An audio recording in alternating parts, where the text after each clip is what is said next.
My beloved child, when you recognize that there are still parts within you that need to be strengthened and supported, do not quickly bow your head in shame, and do not think that I am disappointed in you. That recognition is not a sign that you are weak, but a gentle bell of maturity. Those who have not grown often hide their cracks, but those who are being taught by me know how to look directly at the fragile places so that I may touch them with grace. I am not looking for children who pretend to be strong before me. I am looking for hearts honest enough to say, Father, this place within me still needs to be trained. The very moment you dare to see that, I begin to place within you a deeper strength, one that is not noisy, not showy, but enduring like roots, sinking deep into the earth before the tree rises high beneath the sky. I want you to understand that the treasure I have prepared for you is not only something placed into your hands, but also something that will reveal the condition within you. Some people receive more and then become distant, busy, burdened, and lose the purity they once had. Some people step into abundance, yet their hearts are pulled away by the fear of loss, by the desire to control, by the call of fame and recognition. That is why I do not rush to entrust great things to you when the inner foundation is not yet firm enough. It is not because I want to withhold blessing, but because I love you more than anything I could ever give you. I do not want the gift to become a burden. I do not want expansion to become an invisible net that binds your steps. I want you to receive in freedom, to keep in peace, and to use what you have while still remembering to whom you belong. There are seasons when I allow you to move more slowly than you desire, not to delay you, but to increase the endurance within you. You see others moving quickly. You see doors seemingly opening wide before them. And then you wonder why your portion is still being measured out little by little. But I say to you, what is given at the right time will not crush you. What comes before you are ready can throw you into confusion. I know your strength. I know the rhythm of your breathing. And I know even the deep places that you yourself have not yet named.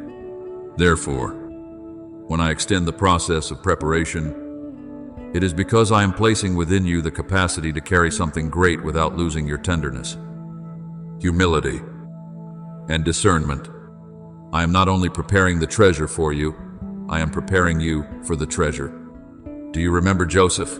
When he was young, he saw great dreams, but the path to governing authority did not lead straight through applause. He passed through the pit, through the house of a stranger, through misunderstanding, through the prison, and through years in which no one called his name. If I had entrusted authority to him on the very first day he saw the dream, perhaps that dream would have become a garment too large for shoulders that had not yet been trained. But through every place that seemed forgotten, I taught him restraint, faithfulness in small things, the ability to read the signs of the times, and the ability to manage not only grain, but also the fear of an entire nation. When the storehouses of Egypt were placed under his hand, Joseph was no longer merely a young man who knew how to tell dreams. He had become someone able to save many lives in a famine. Do you see? I did not delay in order to destroy the dream. I delayed so the dream would not destroy the one who carried it. In the same way, there are things in your life that I am bringing closer. But before you touch them, I want you to learn to discern a very thin boundary, whether you possess what has been given, or whether what has been given begins to possess you. That boundary is not easy to see when you are still lacking, because in the season of lack, you often think that simply having more will make everything lighter. But when greater resources come, they do not bring only opportunity, they also bring responsibility, choices, the attention of others, and temptations wrapped in reasonable appearances. If you are not inwardly awake, you may allow what you hold in your hand to control the rhythm of your life. decide your joy, dominate your relationships, and draw you away from the peace I have cultivated. I do not want you to become a weary guard of treasure. I want you to become a wise steward, knowing when to open your hand, what to keep, and how to walk without being led by what you possess. Therefore, I am teaching you a sacred order before outward increase. There must be inward stability before holding more. You must know how to release what no longer belongs to you before being entrusted with broader responsibility. You must learn to keep your heart in the days when no one is watching. Do not consider today's small lessons insignificant. The way you respond to delay, the way you keep peace when the plan is not yet opened, the way you refuse a path that appears quick but costs you purity. All of these are quiet trainings. In your eyes, they may seem like ordinary days. In my eyes, they are the place where I build capacity. A vessel does not only need to be beautiful on the outside, it must be fired long enough so that it will not crack when it holds what is precious. I know there are times when you wonder whether you are being left behind. But my child, preparation is not abandonment. A seed lying beneath the soil is not there because it has been buried without meaning, but because that hidden place is where life learns to break through its old shell. You are the same. There are old layers within you that need to crack open, ways of thinking shaped by the fear of lack, habits of rushing, the need to prove yourself, and anxiety when you cannot control everything. I do not break you in order to hurt you. I break the shell that has grown too tight so the life within you may have room to grow. When you feel yourself being stretched little by little, do not resist my hand. True expansion is not always comfortable, but it always leads you into a wider sky. A day will come when you look back and understand why I did not give everything to you at the moment you asked. You will see that the delays protected you from pride, that closed doors kept you from unnecessary entanglements, and that seasons of waiting taught you to hear my voice more clearly than the voice of pressure. Then you will no longer tremble before what I place in your hands, because you will know that you are not the absolute owner of the treasure, but one trusted to manage it according to a higher and more beautiful purpose. You will not allow what you have to define your worth, nor will you allow increase to make you forget the source who gives. You will walk calmly, with clear eyes, a clean heart, and steady hands, knowing that everything entrusted to you carries a purpose beyond your own satisfaction. My beloved child, when truth begins to return to its rightful place, do not hurry to raise your voice in order to prove anything. There are victories that need no drumbeat, restorations that need no announcement, and things I correct in silence whose movement shakes the very foundation of what once stood crooked. You only need to stand still in integrity. Take a deep breath. Keep your heart from the urge to explain too much, and let the light do the work it was sent to do. Whatever has been built upon the fear of others cannot stand long once people are no longer trembling. Whatever has been supported by ambiguity will weaken on its own when clarity steps in. You do not need to use your hands to tear down what is already rotten. I only need to breathe one wind at the right time. And masks that seem so secure will fall more gently than you imagined. There are times when you think you must respond with force in order to regain your place, that you must speak at length so others will understand, that you must point out every fault before justice can be established. But I teach you a higher way. Let your dignity stand first, and let your words follow. When your heart is still wounded, words easily become arrows. When your heart has been softened by me, words become healing oil. Therefore, before you step into any conversation after a season of being misunderstood, ask your heart, do I want to heal? Or do I want to wound others as I was wounded? If you choose healing, I will place wisdom in your mouth. If you choose to keep peace, I will cause that very peace to become evidence. The one who has truth does not need to chase every noise. That person only needs not to leave the rock I have placed beneath their feet. Then you will see a wondrous thing happen. Your sense of agency will not return to you through noise, but like a quiet morning opening the door for sunlight. You will no longer feel dragged around by this person's words, that person's gaze, the suspicion of the crowd, or incomplete stories. You will begin to recognize within yourself a new order, a current reconnected to its source, a rhythm no longer thrown off balance by fear. Before, you may have reacted to every gust of wind, rushing to explain, rushing to defend yourself, rushing to grieve because no one saw the truth. But when I lift you out of that whirlwind, you will no longer be controlled by the need to be believed immediately. You will know that what is true carries its own weight, and when the time is ripe, it will find its way to the hearts that need to hear it. In Scripture, there was a man named Daniel who was once placed in a situation that seemed to have no way out. Those who envied him could find no fault in his work, so they used his very faithfulness to set a trap. They created a decree, built an excuse, and pushed him into the lion's den as though darkness had won. But look closely. Daniel did not need to curse them, did not need to seize power, did not need to trade his purity to save himself. He simply kept his heart upright before me. And when that night passed, it was not the roar of lions that decided his fate, but my hand that shut their mouths. The next morning, truth did not need to beg to be recognized. Daniel's survival itself became the testimony.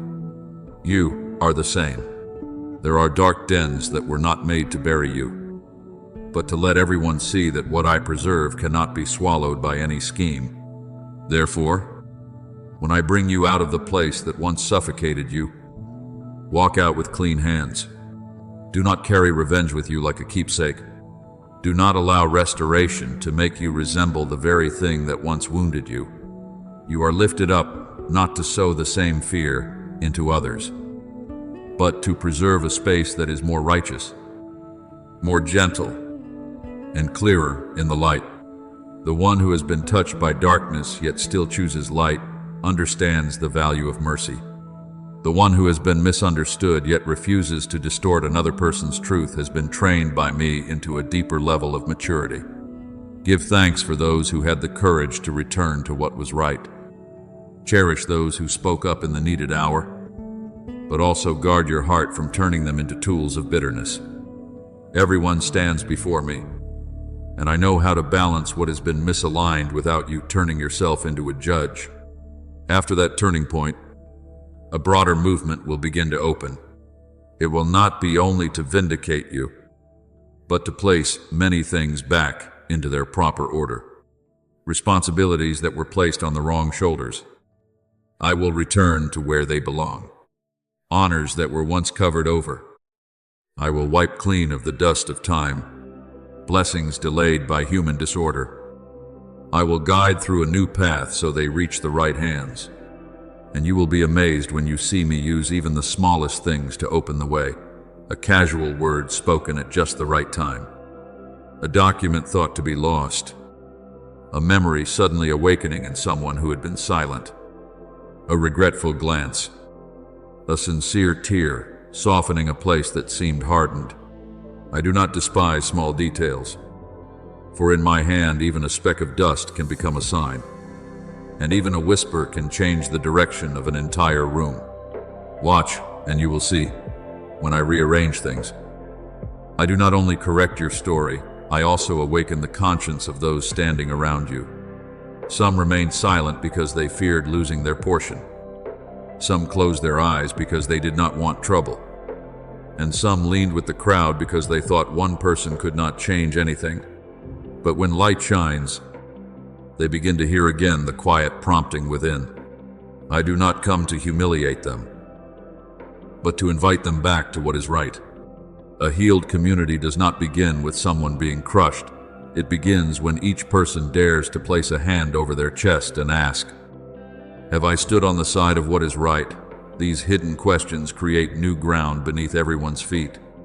And on that ground, steps become more careful, words become cleaner, and power can no longer hide so easily behind fear. So do not be hasty when you see everything moving. Walk slowly, but walk steadily.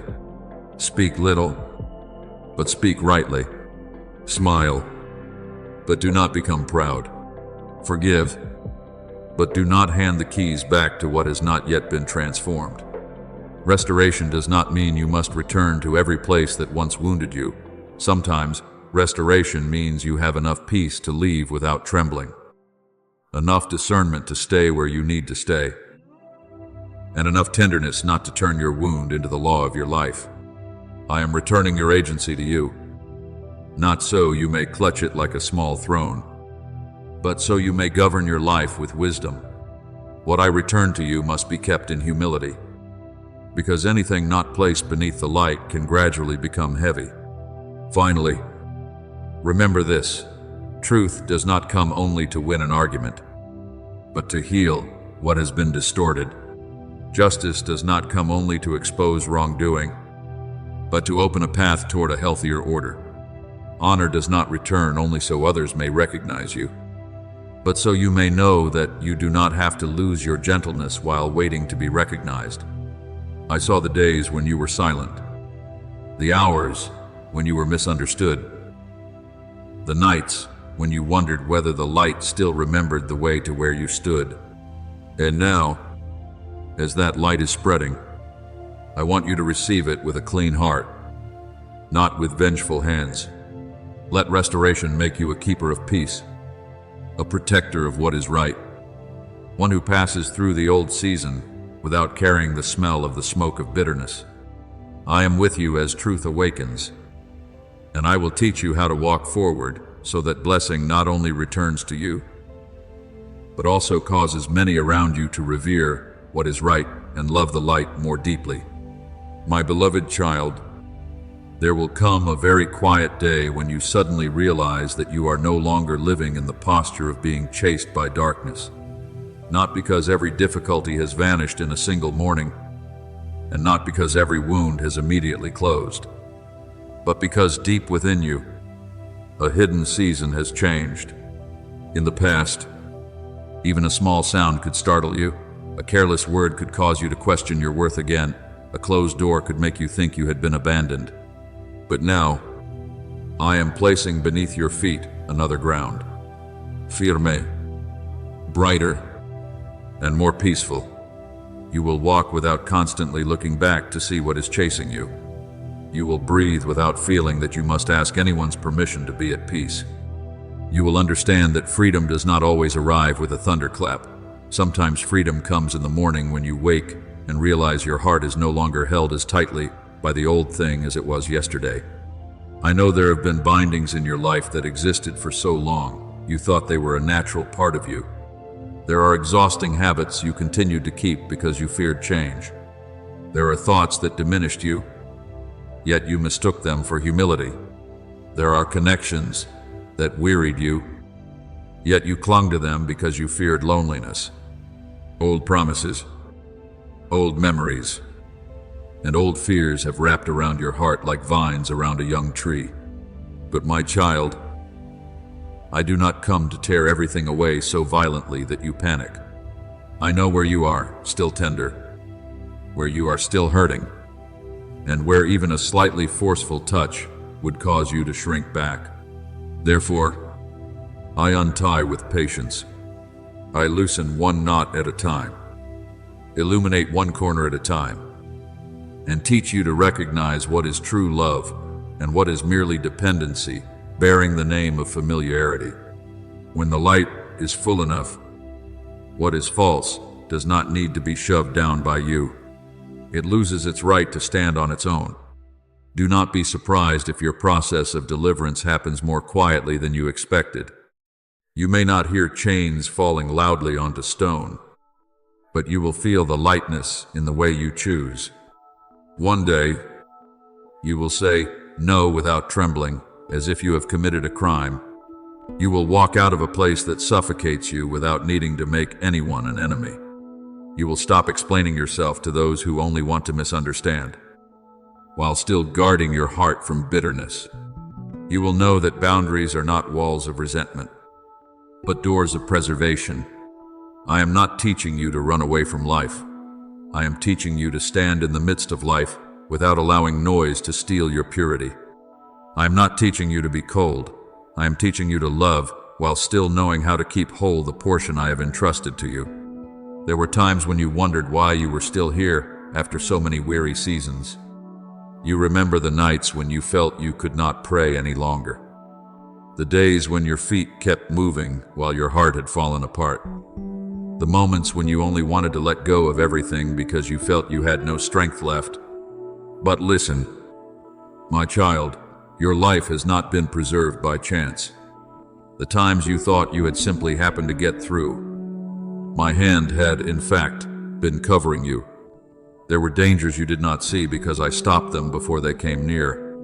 There were paths you wanted to enter, but I closed them not to hurt you, but to keep you from a deeper wound.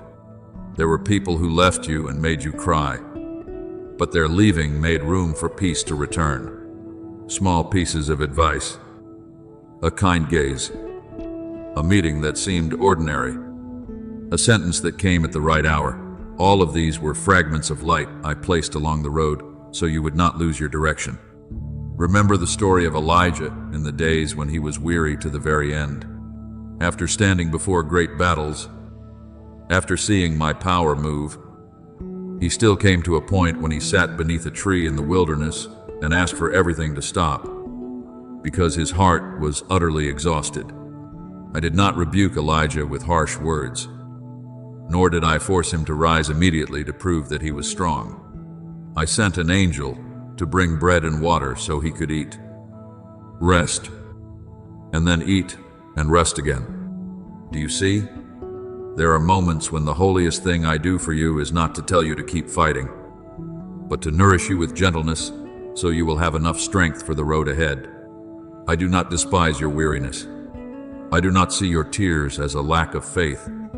I know that you are simply a child who needs to be held again, fed again, and led back to the source of peace.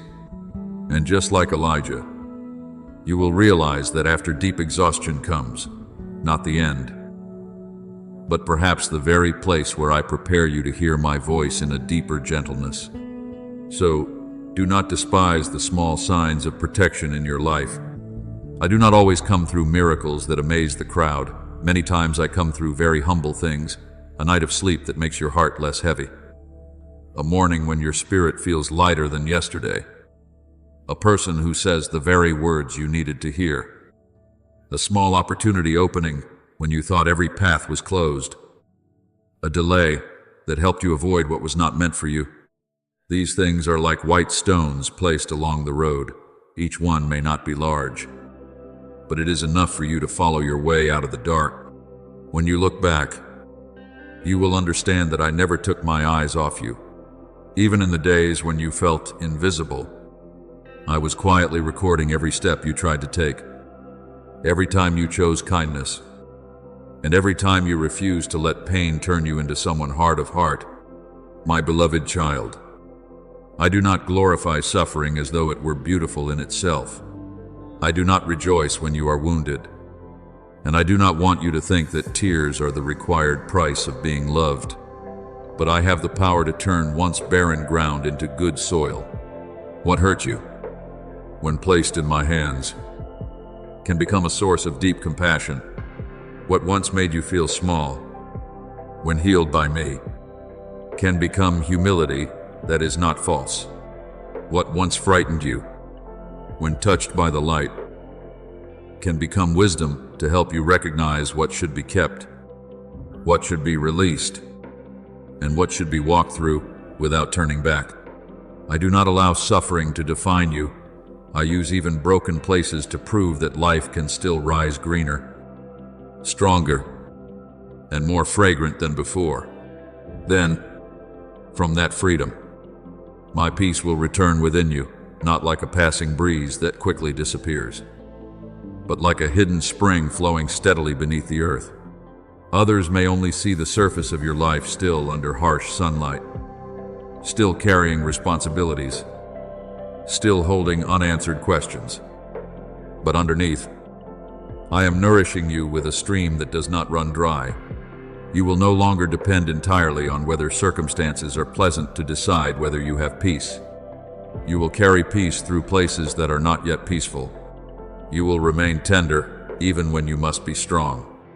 You will know when to be silent, when to speak, when to leave, and when to stay, because I am teaching you to live by guidance, not by reaction.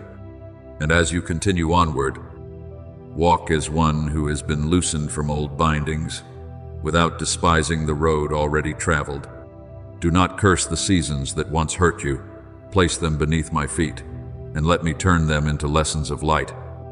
Do not blame yourself for having clung too long in the past. At that time, you were only trying to live according to the level of understanding you had. Now I give you greater clarity, not so you may return to condemn yourself, but so you may move forward more lightly. Every knot untied is an invitation to step into a wider sky. Every fear that loses its power over you is a sign that I am restoring your dignity. Every time you choose peace instead of chaos, you are cooperating with the healing work I have already begun in you. Listen, my child, and believe that what I am doing is not unfinished. I have kept you through hours when you did not know you were being kept, shielded you from things you did not have the strength to see, and gathered every weary fragment of you to weave it back into gentle strength. From now on, you do not need to live like someone pursued by the past. Stand upright, but do not become hard of heart. Step out, but do not rush. Love, but do not abandon yourself. Forgive, but do not hand your life back to old chains. I am with you in every knot being opened, every door you are led through, and every breath of peace returning. And you will see that the freedom I give does not merely free you from what once bound you, it also helps you become someone who knows how to love, understand, and strengthen others who are also searching for their way out of their own darkness. I am the one who knows how to work in places you cannot see, like a sprout quietly splitting its shell deep in the soil, like a wound needing time to close, like dawn that does not hurry yet surely pushes back the night. My healing work sometimes unfolds more slowly than you desire, but that does not mean it is absent. You may want everything to change immediately. A clear answer, a powerful sign that causes your heart to stop wavering. I understand, but sometimes what I give first is not the final answer, but the strength to get through today. Sometimes what I heal first is not the pain you point to, but the hidden fear beneath it. Sometimes I have not yet removed the whole burden, but I add to you a gentle endurance so that the burden will not defeat you. And throughout that process, you will learn something that easy days rarely teach. Life is not precious only when it is perfect, but also in every moment when you are held by grace. You will become softer toward the pain of others because you have known what weakness feels like.